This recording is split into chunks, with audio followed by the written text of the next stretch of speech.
Buongiorno. In questa giornata, in questo venerdì, vorrei leggervi una bellissima poesia di Berto Barbarani, La Cabala del Gnocco. Però, prima di leggere la suddetta poesia, a rigor di logica, bisogna spiegare chi è il papà del gnocco e quali sono le sue origini. Secondo una ricostruzione storica, il Carnevale di Verona avrebbe origini antichissime, risalenti al Medioevo, quando il Carnevale della città si chiamava ancora Bacanal del Gnocco.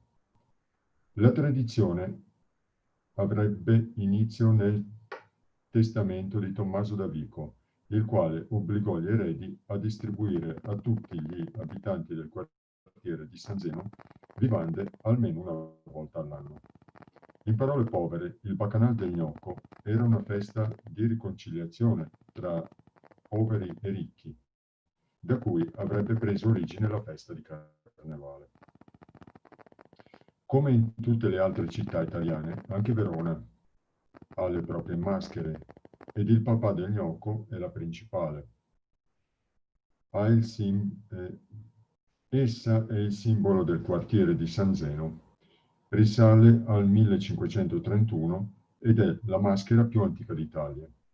La seconda, il re della Pignata, rappresenta il quartiere Santo Stefano e risale al 1884. La terza maschera, principe Roboano della Concordia, del quartiere Filippi.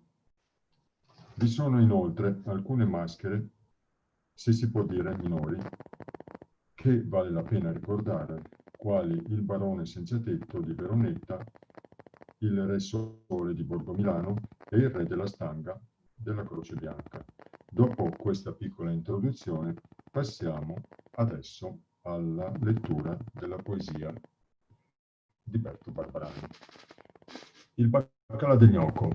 Ecco qua, mondo pitocco, la gran cabala del gnocco, dritta in mezzo alla cusina, con la capola de gala, ne comare moscardina, la si giusta la grembiala, che bisogna celebrar è il gran vendrigno colar. Come capita è il bonestro, la marida a poco la farina e la patata, e da forte innamorata la manipola il paston. Che il marcia in bigoli lunghi e sottili, ben cenerini come che va, e ogni tanto una bella infarina. Finché via i rugola, tocchi e tocchetti, oh che gnocchetti che ne sarà, e ogni tanto una bella infarina. E ti la ora, grata cassola, daghe il miracolo della parola, faghe i sobrufoli a fior de panza, che in esultanza irritarà. E ogni tanto una bella infarina. Desteso in rango, sulla tovaia, sto fido popolo che mai non sbaia, che a mezzogiorno sfida il canon. Sereno, intrepido, quieto un falloio, che spetta il buio del calderon. E ti lavora, grata cassola, daghi il miracolo della parola, grata il formaio, senza creanza, che si intrufola dentro la panza. E ti le strighe butier balosso, spuma de sfrighete, salteghe d'osso.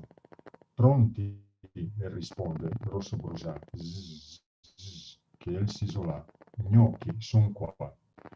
Vi ringrazio per la cortese attenzione e mi auguro che questa poesia vi sia piaciuta e soprattutto mi auguro che abbiate compreso quali sono le origini del carnevale più antico, forse uno dei più antichi d'Italia.